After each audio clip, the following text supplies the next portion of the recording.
এক বনের রাজা ছিল এক বিশাল ও অহংকারী বাঘ। একদিন সে একটি হরিণ শিকার করে খুব দ্রুত খাচ্ছিল। মাংস খাওয়ার সময় হঠাৎ একটি হাড় তার গলার ভেতরে আটকে যায়। বাঘটি হাড়টি বের করার অনেক চেষ্টা করল, কিন্তু কিছুতেই পারল না। যন্ত্রণায় সে ছটফট করতে লাগল এবং বনের সব পশুপাখিকে সাহায্যের জন্য অনুরোধ জানাল। সে ঘোষণা করল, যে আমার গলা থেকে এই হাড়টি বের করে দেবে, তাকে আমি অনেক বড় পুরস্কার দেব। বাঘের হিংস্র স্বভাবের কথা ভেবে কেউ এগিয়ে আসতে সাহস পাচ্ছিল না। কিন্তু একটি সাদা বক বাঘের কষ্ট দেখে তার মায়া হয়, সে বাঘকে সাহায্য করার জন্য এগিয়ে এল। বকটি তার লম্বা ঠোঁট দিয়ে বাঘের গলার ভেতর থেকে হাড়টি বের করার সিদ্ধান্ত নিল। সে বাঘকে বলল, মহারাজ, আপনি আপনার মুখটি বড় করে খুলুন, আমি চেষ্টা করে দেখছি।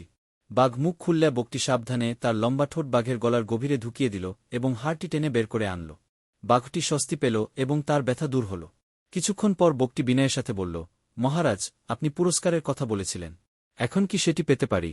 বাঘটি তখন ক্রূর হাসি হেসে বলল, তুমি কত বড় সাহস যে আমার মুখে মাথা ঢুকিয়ে দিয়েছিলে! আমি যে তোমাকে খেয়ে না ফেলে জ্যান্ত ছেড়ে দিয়েছি, এটাই তোমার সবথেকে বড় পুরস্কার। এখন এখান থেকে পালাও, নয়তো এখনই তোমাকে খেয়ে ফেলব। বকটি বুঝতে পারল যে অকৃতজ্ঞকে সাহায্য করলে প্রতিদান পাওয়া যায় না।